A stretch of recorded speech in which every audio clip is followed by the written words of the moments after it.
الرحمن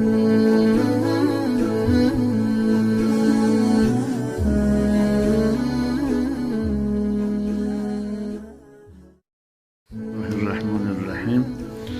الحمدلله و الصلاة و السلام علی رسول الله. بعضی برادران راجع به مسئله جمع کردن نکاح دو خواهر مسلمان برای مرد مسلمان در یک زمان از نظر شرع خواستند بفهمند. در این باره پرسش شده است. خب میخوام در این مسئله اون چی که قرآن عظیم الشان الله جل جلاله در کلام خود حکم این مسئله را صراحتا بیان کرده است، دیگه به حرم و احتیاج به حکم کدام مجتهد و امام و مفسر و محدث نیست، چون در این مسئله حکم صراحتا در قرآن عظیم الشان ذکر شده است. خداوند در آیت 23 سوره نساء اعوذ بالله من الشیطان الرجیم بسم الله الرحمن الرحیم می‌فرماید: حرمت علیکم امهاتکم و بناتکم و اخواتکم و عماتکم و خالاتکم و بنات الاخ و بنات الاخت و امهاتکم اللاتی ارضعنکم و اخواتکم من الرضاعه و امهات نسائکم و ربائبکم اللاتی فی حجورکم من نسائکم التي دخلتم بهن فإن لم تكونوا دخلتم بهن فلا جناح عليكم وحلائل أبنائكم الذين من أصلابكم وأن تجمعوا بين الأختين إلا ما قد سلف إن الله كان غفورا رحيما صدق الله العظيم. این در این آیه البته شرح و تفسیر این خیلی طولانی می شود، من بنابراین مختصر می کنم. در این آیه مبارکه پروردگار چند صنف و گروه از زنها را بر مرد مسلمان نکاحشان تحریم کرده است، یعنی حرام گردانیده است با لفظ حرمت، یعنی با صیغه صریح که مثلا یگام پوشیدگی در حکم این مسئله نیست، حتی حکم مسئله را خداوند خودش با لفظ صریح حرام ذکرش نموده است. خلاصه اول خداوند صنفی که بر مرد مسلمان نکاح او را حرام گردانیده است مادر است، بعدا دخترها، بعدا خواهرها، بعدا عمه و خاله و مثلا برادرزاده و خواهرزاده و مادرهای رضاعی و خواهرهای رضاعی و انا خوشدامن و امهات و نسائکم، یعنی مادر عروس شما، یعنی خوشدامن میگیم ما. خوشدامن ها این چنین دخترهایی که از پشت زناتون میبیاد، زنهایی که با اونها شما همخوابگی میکنید، زنی که با نکاح گرفتید و با او خواب رفتید، دختری که از شوهر اولش با او آمده است، با این بیوه زن آمده است، بر شما قطعا حرام است که خدای این در قرآن صراحتا زن. خب بعد داخل پروردگار این چنین و حلائل و ابنائکم، یعنی کلین های مثلا پسرهایی که از پشت شما هستن. البته پسرخوانده همسرش در شریعت این حکم شرعی ندارد، این مثلا نکاحش حلاله، اونه که پسرخوان میگویند. در اسلام پسرخواندی هیچ حکم شرعی را ثابت نمیگرداند، معتبر نیست. بنابراین پسری که از پشت شما گفت خدا حلائل و ابنائکم الذین من اصلابکم و ان تجمعوا بین الاختین. بعد در آخر آیت خداوند آخرین گروه زنهایی را که نکاحش بر مرد مسلمان صراحتا حرام گردانیده است همین است که میگوید و ان تجمعوا بین الاختین، و این که شما این مردان مسلمان بین دو خواهر در یک نکاح جمع بکنید. این در یک وقت دو خواهر نکاح کرده در عقد خودتان درآورید. این صراحتا خدا میگوید حرام گردانیده شد، بر شما حرام گردانیده شد، یعنی لفظ حرام ذکر کرده است. الا ما قد سلف بعدش میبیاد و برای اون کسانی که قبل از این آیه اگر رفتگان مسلمان در ما عصر پیغمبر خدا قبل از نزول این آیه مبارکه اگر همین نوع نکاح کرده باشد، گناه وی البته بخشیده است، گناه وی نوشته نمیشد، برای که اون وقت این آیه نازل نشده بود، حکمش بیان نشده بود. از این خاطر بعد که این آیه نازل شد کدام صحابی هم اگر رفت و دو خواهر در نکاح جمع کرده باشد، بلکه یک کش جواب دادگی است، یک کش طلاق دادگی است. انا که بعدی که آیت نازل شد دیگه حکم این تا یوم الجزا، تا روز قیامت منسوخ ناشده نیست. هیچ کسی اینو نمیتواند بیکار بکنه، هیچ احد نمیتونه حکم اینو منسوخ کند. بعضی کسا که حضرت یعقوب دلیل میبرند که حضرت یعقوب دو خواهر دیگر نکاح جمع کرد، او شریعت حضرت یعقوب دیگر است، شریعت پیغمبری ما دیگر است. بله شرع من قبلنا در کتاب‌های اصول فقهی ذکر میکنند شریعت پیغمبرهای پیش گذشته در صورت در مثلا اسلام معتبر است که منسوخ نشده باشد، صراحتا منسوخ نشده باشد. اما این مسئله که حضرت یعقوب شریعتش دو خواهر در نکاح جمع کردن جایز بود، این قرآن صراحتا و ان تجمعوا بین الاختین قطعی حرامش کرد. وقتی که حرامش کرد اون منسوخ شده است. بنابراین هر کسی اگر رفت و با همون حجت با همون دلیلی که یعقوب دو خواهر جمع کرد میگیرد، دانسته ماند یقین بداند که اگر همه فقها در این باره اتفاق دارند همین برای خودش حلال داند، از ایمان جدا می شود، کافر می شود. چرا که این نص صریح قرآن گویا قبول نکرده است، مخالفت با نص قرآن دارد، انکار نص خدا دارد، حکم خدا دارد، خیلی گناه بزرگ است.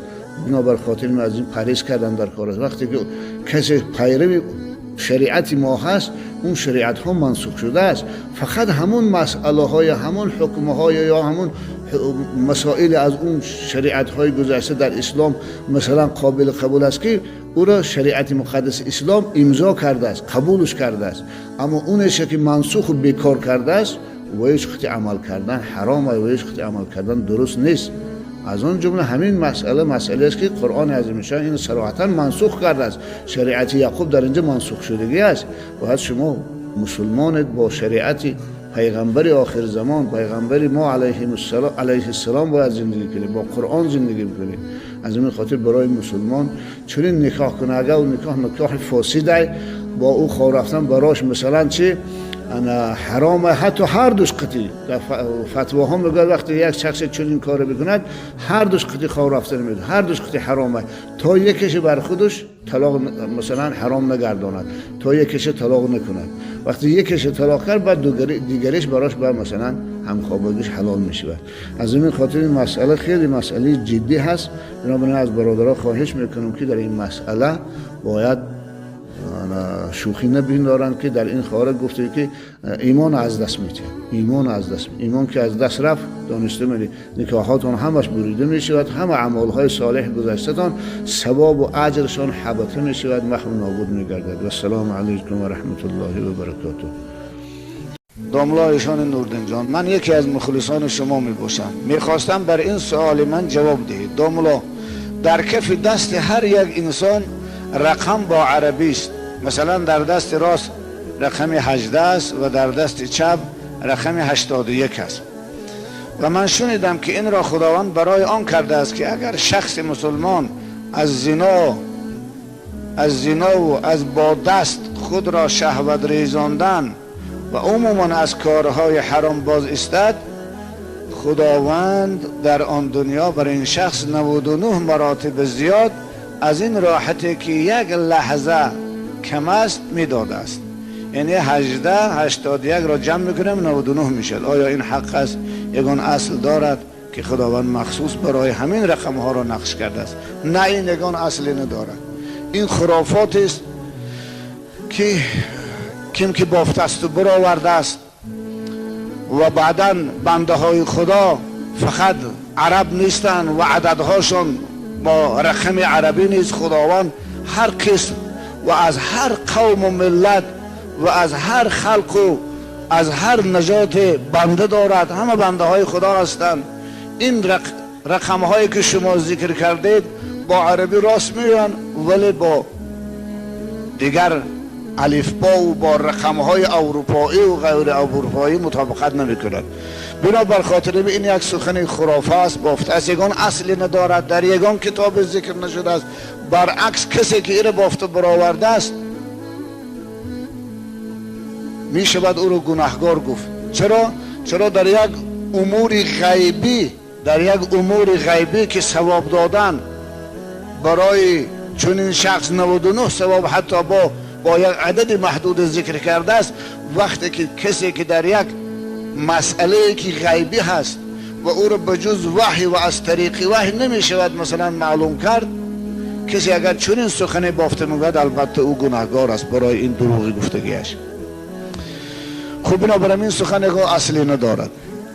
این از مثلا پروردگار اتفاقاتش است که هر کفی البته شاید این کفها به خاطر خم و راست شدن دست ما این چینها این مثلا نقشه ها در کف دست ما پیدا شده است، چون دست که معمولا جمع می شود بنابر خاطر همین. در یک حدیث پیغمبر خدا گفتن شرار الناس شرار العلماء فی الناس، خواهید که بدترین آدم ها را من به شما بفهمانم کیست؟ بدترین علما در بین مردمان است.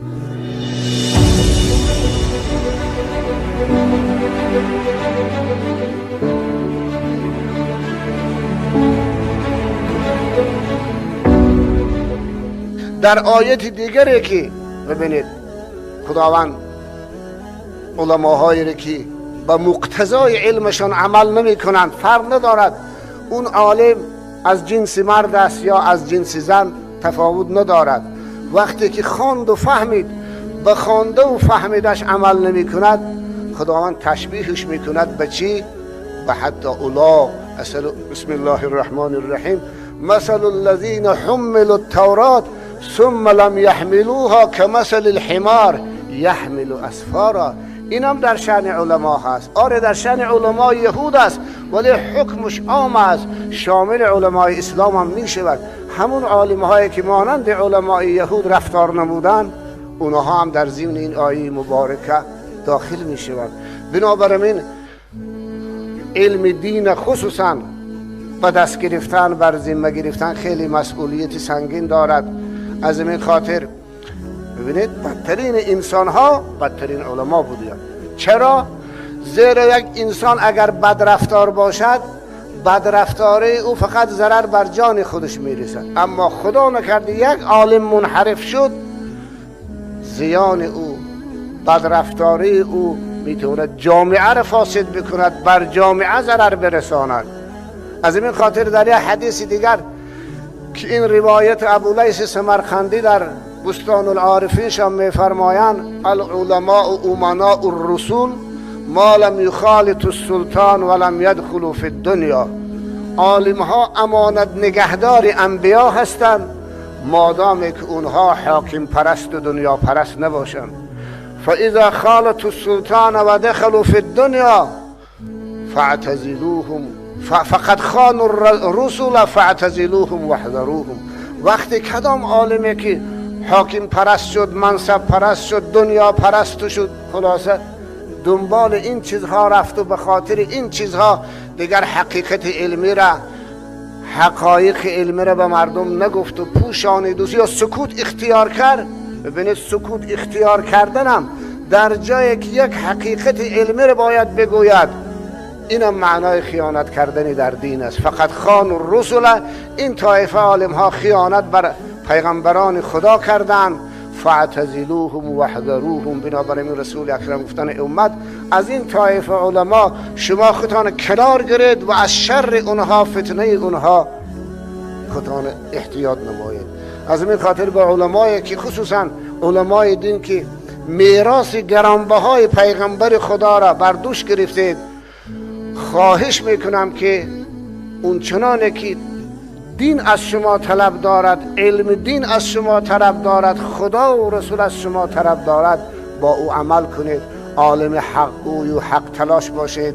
و چنانه که در مقام شهادت گفتن بهترین جهاد پیغمبر خدا گفتن سخن حق است و افضل ترین شهید بعد از حضرت امیر حمزه که افضل الشهدا است، همون شهدا است که به خاطر گفتن سخن حق در راه خدا شهید می شود. و السلام علیکم و رحمت الله و برکاته.